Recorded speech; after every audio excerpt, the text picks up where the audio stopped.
At the same time that Etruscans were ruling over the north and central parts of the Italian peninsula, Latin-speaking people were settling there as well.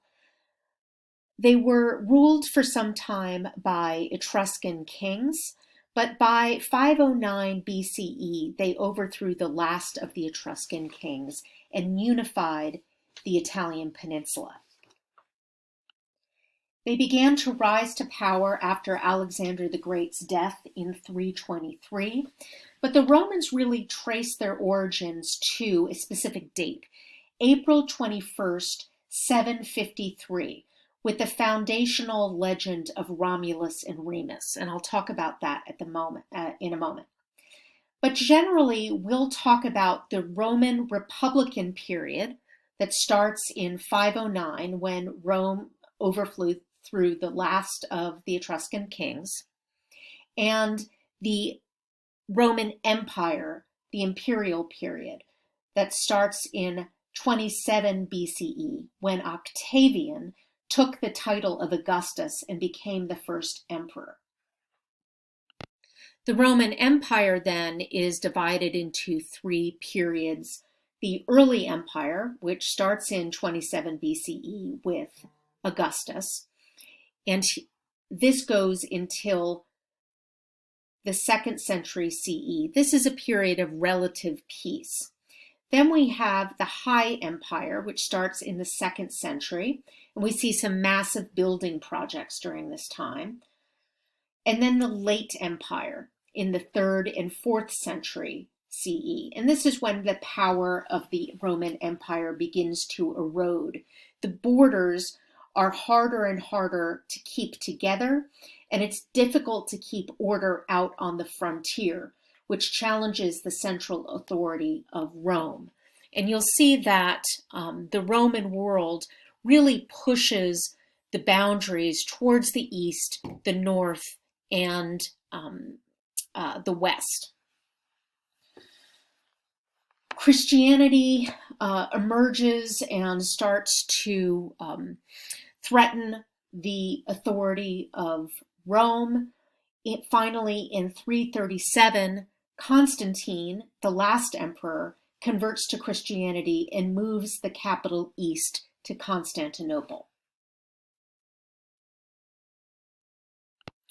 As you can see from this map, which shows the Roman world at its peak in around 117 CE, it is a huge empire, and they're able to control it and keep it together for so long, over 500 years really, because they were able to assimilate and accommodate all the different cultures within its borders. So it truly is a melting pot of many different religions, languages, and cultures.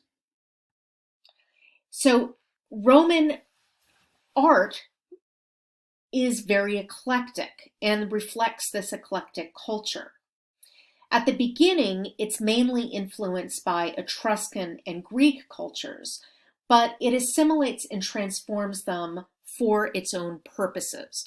And the purposes generally are political in nature. The Romans are masters of propaganda, and we'll see that in their art. The historical origins of Rome are Neolithic villages that settled on the Palatine Hill, which was one of the 7 hills of Rome. And these villages begin to develop from agricultural centers to a massive trade and transportation hub. And by the end of the 5th century, they develop into an independent city that overthrew the Etruscan kings. However, the Romans had a legendary or mythological origin story that they preferred. They connected the origins of Rome to one of two, or rather two overlapping heroic stories. The first can be traced to Virgil's Aeneid.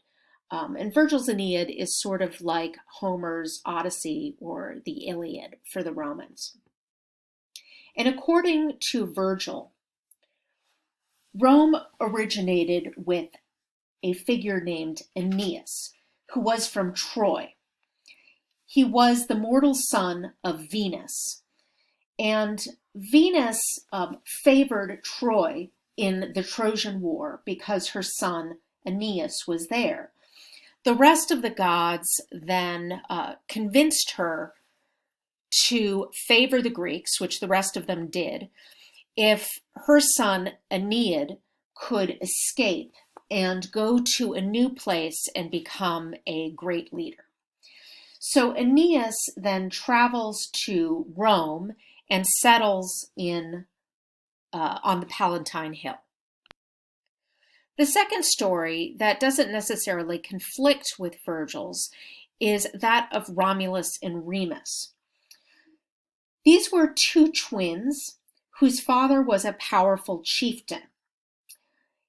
The chieftain's brother overthrew the chieftain and threw the two twins, Romulus and Remus, into the Tiber River. But they did not die. Instead, they survived, and when they grew up, Romulus killed Remus and founded the city of Rome. And perhaps the most recognizable symbol of Rome is the Capitoline she-wolf, which I'm showing you here.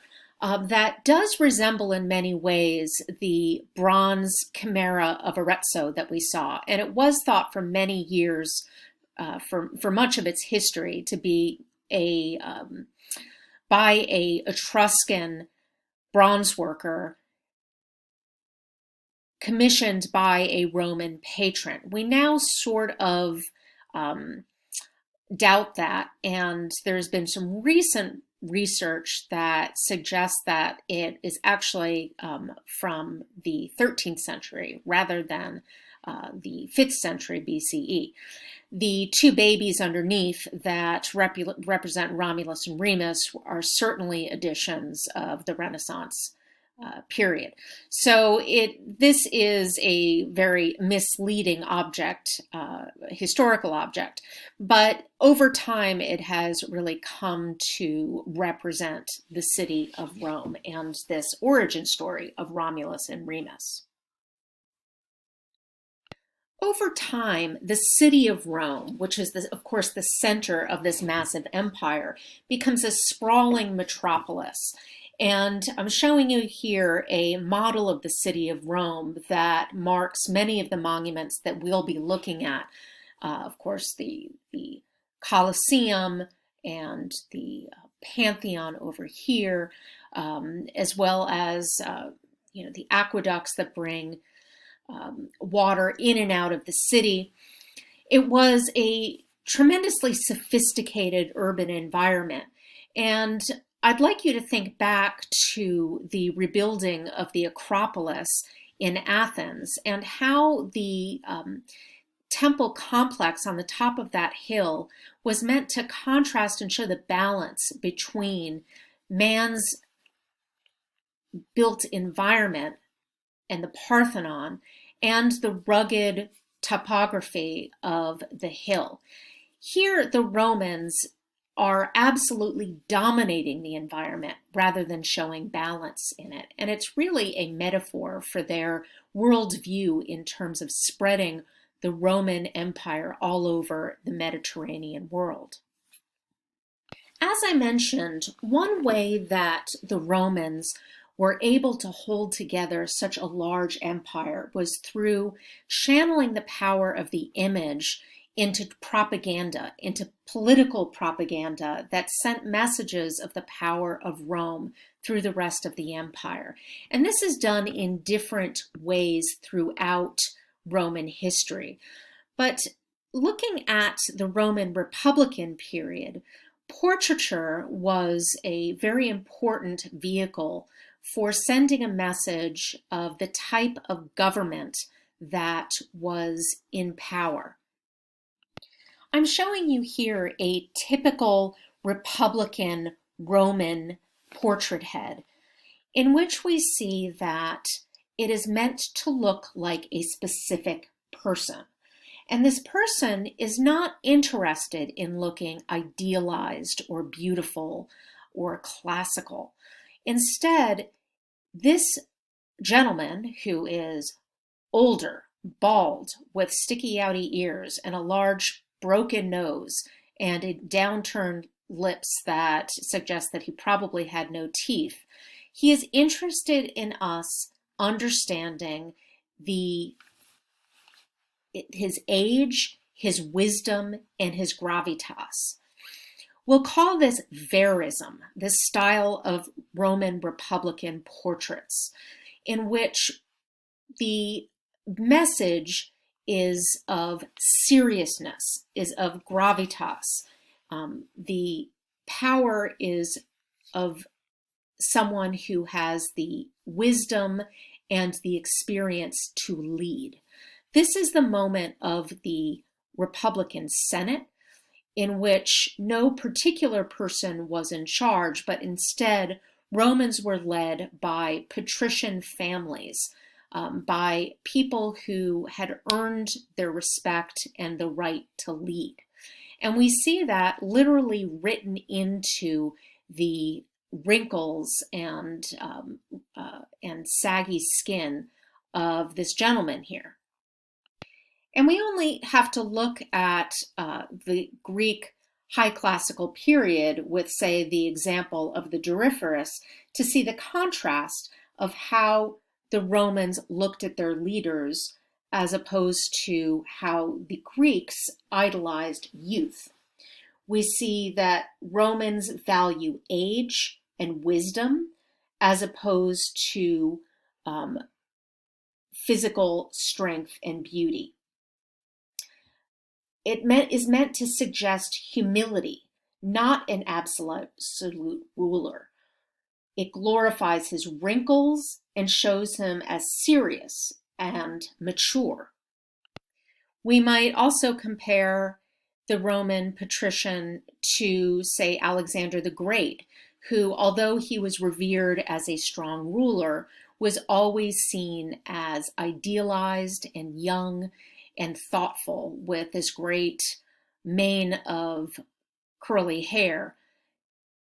And the Roman patrician instead wants to show almost the exact opposite of someone who has earned the right to lead, not through this idealized beauty, but through the strength of his character.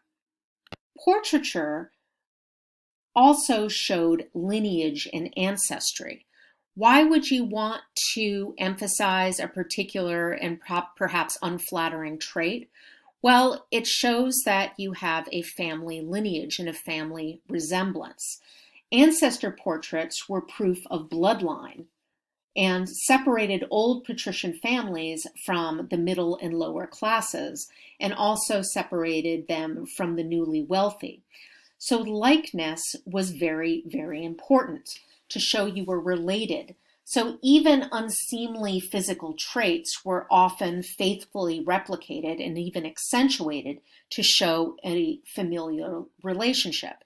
And this is a typical ancestor portrait in which we see this gentleman not holding decapitated heads of his father and his grandfather, but rather portrait busts that prove the family lineage and his resemblance to his very important bloodline. And so portraiture really becomes propaganda, political messages embedded in art, and portraiture becomes an important tool for leaders to show power and spread messages of their power. Julius Caesar, who is portrayed on this coin, became the first leader to have his image on money. Therefore, his image, and with his very recognizable profile and a bumpy nose, is circulated throughout the empire, and his very image becomes synonymous with Rome.